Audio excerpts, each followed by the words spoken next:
I'm CEO of the Central City Foundation, where I lead a small but mighty team of workers and a group of, really dedicated and incredible volunteer directors to invest in community-led solutions that help people in our inner city improve their lives.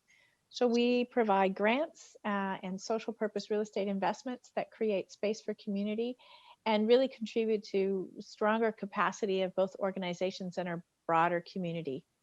We're focused on Vancouver's inner city, and we mobilize resources from literally generations of generous donors to support projects and programs that are really focused on changing the conditions of our communities. So removing barriers, creating opportunities, fostering connections that will help people improve their lives today, but also contribute in the long run to that transformative change that we need to build a more inclusive community. And we do a lot of work in mobilizing others who really are necessary for the success of these community-led solutions, whether that's government or media, academia, and the broader community. So what we've learned in our truly century-long experience in Vancouver's inner city is that leadership for change that will have real impact must really come from those most directly affected. But all of us have a role to play in supporting those community-led solutions. So that's how I spend my days. Leadership is really about working to bring people together because my life has taught me that when we work together, we can achieve great things in our communities. So leadership comes from enacting my values, walking alongside and in solidarity with others. Listening is an important part of being a leader for me. What I've come to understand is radical listening. So listening both in the sense of, going to the root of what is being said or not said, but also radical in the sense of, really listening for the potential for transformation in a conversation, and in my work in listening to community. So for me, ultimately, leadership is about trying to build reciprocal relationships that are rooted in that respect for difference, some humility, and a deep commitment to respecting the right to self determination for all people. In many ways, I've lived a really privileged life. I'm a seventh generation white settler Canadian, and growing up here in these unceded ancestral territories of the Musqueam, the Squamish, and the Tsleil-Waututh peoples, I benefit from and I'm deeply grateful for the generations of labor and resistance that have, kept these lands for all of us. And clearly, while I benefit from the legacy of colonialism that affords me privilege as a settler, I'm working every day to try to dismantle that legacy. I have bumped my head on the glass ceiling of gender inequity a couple of times in my career, but I've also had incredible support along the way for the work of building, a more just and inclusive community. For me, it's hard to say there's one thing to change about the world. There's lots of things that I would like to see changed, but at the heart of it really lies this, for me, the need to eliminate the false hierarchy of value that determines our human relations with each other and with the world around us. And that hierarchy of value is where some people are attributed more value and thus more power and privilege than others. And this false hierarchy indeed lies at the root of systemic inequality and inequity. And if we can address that, we can make some real change in our world.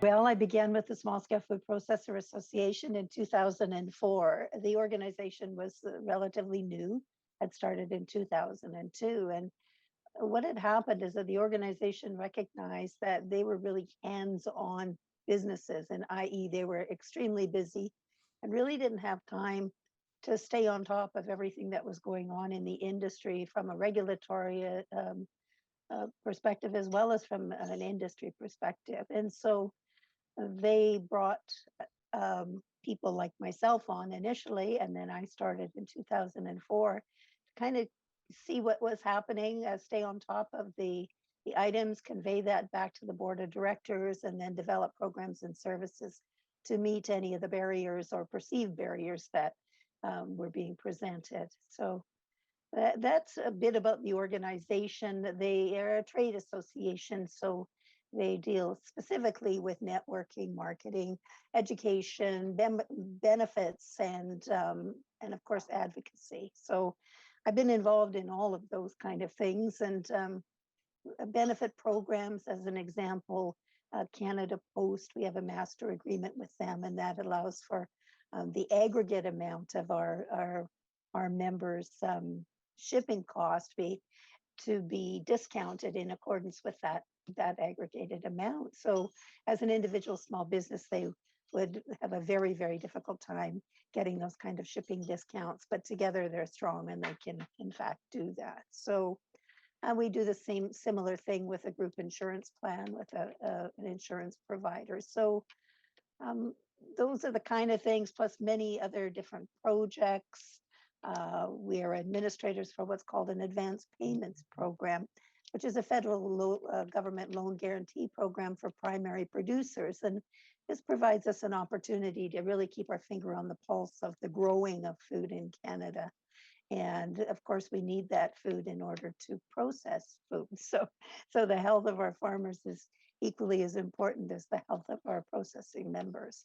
So that's one of the projects. We've just completed a project called the Food Business Refresh, which was designed to address some of the impacts of COVID-19 on small businesses if their market channel was interrupted, so that they could pivot, the word of the year, so they could pivot to a market channel that, that would work for them. So that program was highly successful, oversubscribed, a lot of people on the waiting list.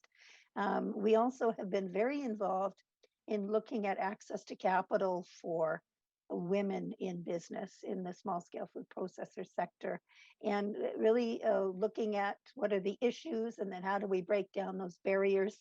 And now we're at the point right now, one of the initiatives that has come out of our ecosystem of design is that we create an equity fund. So we're working with different entities that provide those kind of services and or access to creating those kind of funds. So we're very optimistic we'll be able to get something happening on that front too. Since being nominated in this as a leader by the organization I represent, it's an affirmation to me that what I've been doing is meeting the objectives and the vision of the founding members and the people that have come after them. And I guess one of the other things I forgot to mention when I was speaking about the organization was that a lot of people in this industry are working in isolation. So by having an industry association that was formed, that it kind of broke down that isolation item within that. And so for myself, I'm still essentially in that isolation. I work from home. I work on email. The same thing that everyone's doing with COVID, I've been doing since 2004.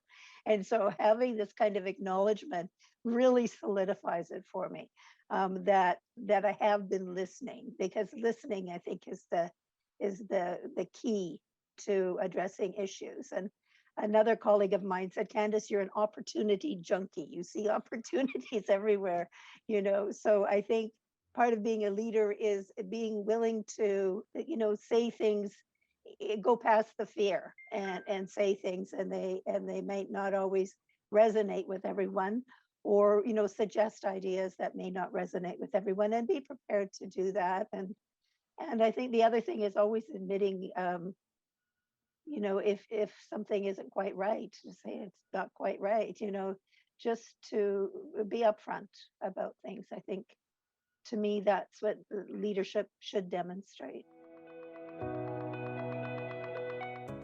Like, I've been heavily influenced by what I've been doing since 2004. As you know, my background is in music and music teaching and other small businesses. And so to kind of get, mired in this one since 2004. I was thinking, well, why is that? And each of the individual people I've met are just like salt of the earth people. There's people that are engaged in good food. They care about their neighbors and their children and their neighbors' children and all of that. So they are a true inspiration to me. That's what's kept me going, really kept me going in wanting to continue being of service in this sector. Don't undercapitalize. It's the biggest, if we're talking about business, that's one of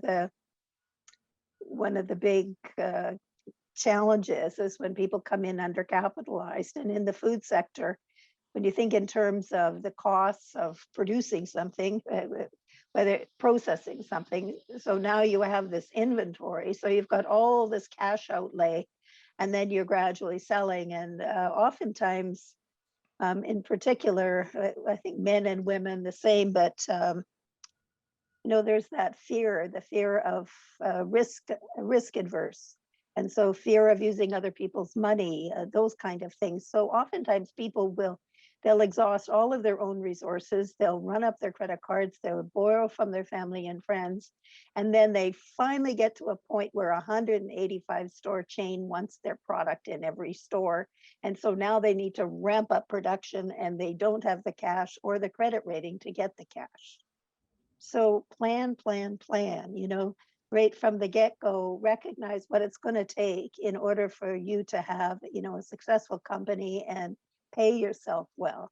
And then look at that and see, well, what kind of resources do I have and where do I need to go for resources, and nurture those funding relationships right from the get-go.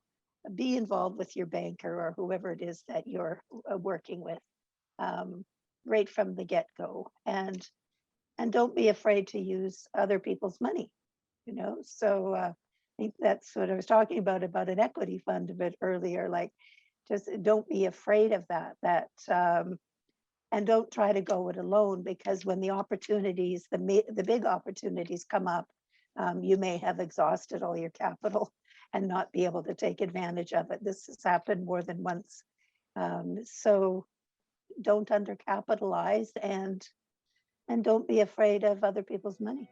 I'm Jill Earthy, CEO of Women's Enterprise Center, and I'm delighted to congratulate Jennifer Johnstone, President and CEO, Central City Foundation, as the winner of the BC Business Women of the Year Award in the Nonprofit Leader category.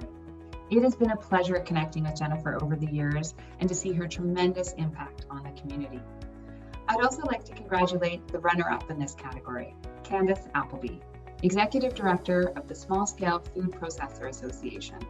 The SSFPA is a valued ecosystem partner of Women's Enterprise Center, as they provide incredible support to BC food processors, many of whom are women entrepreneurs. And Candace has shown great leadership in supporting their members in navigating the negative impacts of the pandemic. Collaboration is so important in the nonprofit world because it enables all players to make a bigger impact. And both of these women have embraced collaboration to achieve measurable results for their community. Thank you to BC Business Magazine and all the sponsors of the Women of the Year Awards for profiling these incredible nonprofit leaders.